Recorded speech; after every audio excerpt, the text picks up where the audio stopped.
阿联酋罕见搁置了一项与美国的军购合约，总价值约合人民币1500亿元，其中还包括 F-35隐身战机。美国素来在对外军售上非常强势，这次为何被阿联酋打脸呢？阿联酋罕见对美态度强硬，也值得推敲，是对拜登中东政策的失望，还是一种砍价的谈判策略？据说美方还将这笔交易与华为5G 联系起来，更加凸显这笔政治交易的复杂性。美国企图用 F-35破坏中国与中东国家的关系，为何在阿联酋碰了一鼻子灰？来看看详细分析。路透社周二报道称，一名阿联酋官员当天证实，该国已通知美方暂停一笔总额价值230亿美元的军购谈判，包括50架 F-35A 隐形战机、18架 MQ-9B 死神武装无人机和一批价值100亿美元的先进弹药和军火。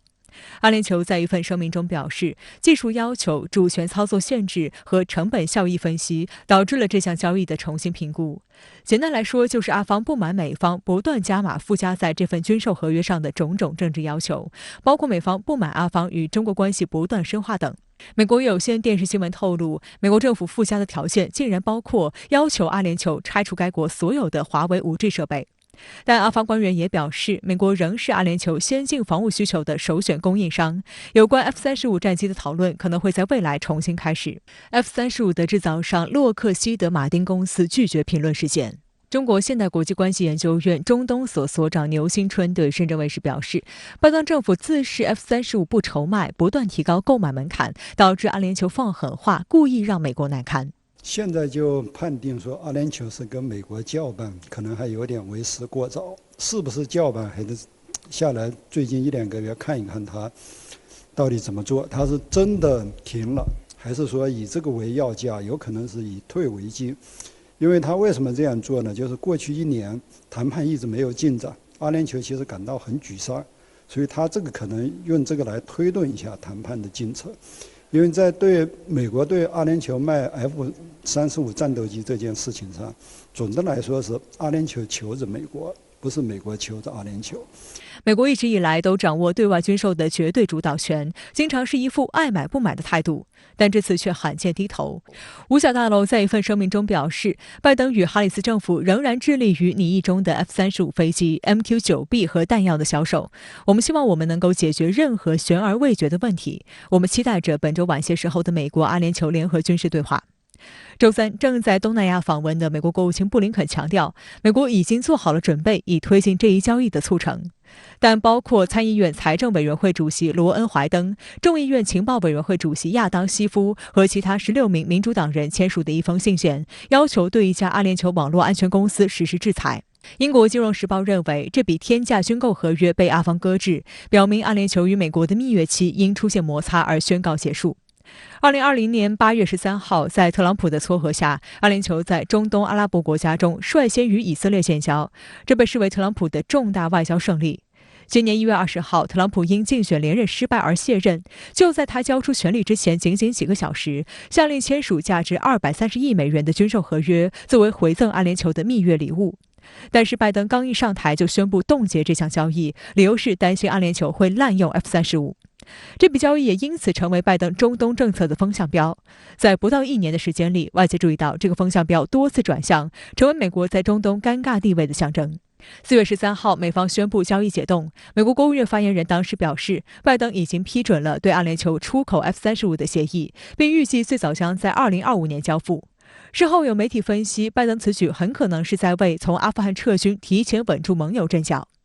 但到了6月，美国媒体又曝光，拜登政府在与阿联酋的谈判中附下了诸多条件，其中之一就是要求该国在4年内拆除所有的华为设备。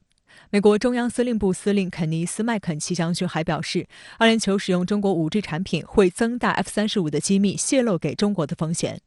但美国智库机构战略与国际研究中心专家安东尼·科德斯曼指出，军事通信的安全与商业通信完全无关，他不相信阿联酋与中国的合作会威胁到 F-35的安全。美国官方的谬论令阿联酋舆论一片哗然。华为进入阿联酋市场已经20年，相关设备已经深入阿联酋人生活的各个角落。迪拜市政府早在2019年就与华为签署了约合人民币500亿元的 5G 订单。据英国移动通讯设备商手机仓库的统计数据，阿联酋主要城市的 5G 覆盖率超过80%，5G 市场规模在中东国家当中排名第1，已经启用的网络规模及使用率排名全球第4。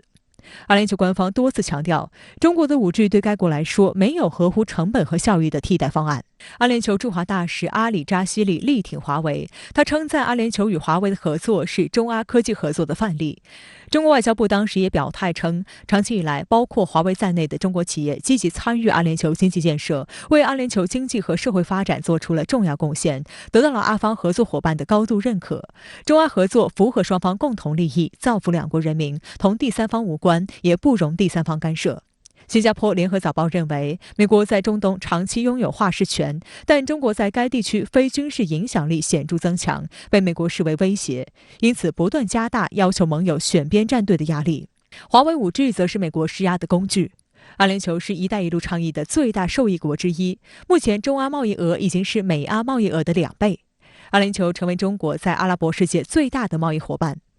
深圳卫视注意到，阿联酋还是中国产新冠疫苗的首个海外买家。这显示中国与阿联酋等中东国家的合作广泛深入。美国简单粗暴以政治施压的老一套来管理中东盟友，显然只会凸显其外交政策的脆弱性。在特朗普的时候已经开始了，就是对中国和阿拉伯国家，包括以色列的中国和中东所有国家的高科技的合作，还有涉及到安全领域的大的基础设施的合作，美国已经很警惕了。为什么那个阿联酋比较突出呢？就在过去10年，中国跟阿联酋的关系发展是比较快的，双边关系从经济、经贸、投资到安全领域都有。美国福布斯杂志曝光，更令阿联酋无法接受的是，美方在谈判中还以取消 F-35订单作为威胁，要求阿联酋买了 F-35之后就不得再采购除了美国货之外的任何国家的武器。报道称，美国主要盟友北约联盟成员国土耳其在2019年接收俄罗斯先进 S-400防空导弹系统后，被美国踢出了 F-35项目。民主党参议员还提出了新的 F-35安全出口法案，要求对所有非北约国家的 F-35订单加强审核。但英国金融时报指出，美方不断附加各种带有冷战性质的政治条件，导致与阿联酋的军售谈判一再拖延。阿联酋对美国的压力不断感到失望。本月3号，阿联酋方面与到访的法国总统签署协议，采购总额171亿欧元的军备，涉及80架阵风战斗机和12架宁猫武装直升机，这也是史上最大规模的阵风战机订单。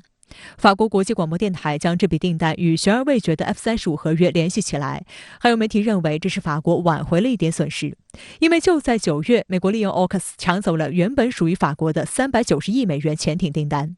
阿联酋是法国军工产业的第5大买家。阿联酋在美方以 F-35为要价进行排他性武器采购威胁之际，采购法国货，无疑是在试水温。实际上，阿联酋跟法国的谈判已经谈了10年了，并且阿联酋在之前也买过法国的战斗机，那么这次买法国的战斗机就是用来替代他之前的法国的战斗机太老旧了，要淘汰，所以买法国的战斗机实际上替代不了 F-35，但是它有一定的象征性意义，告诉美国人说，你要不给我卖，我也有别的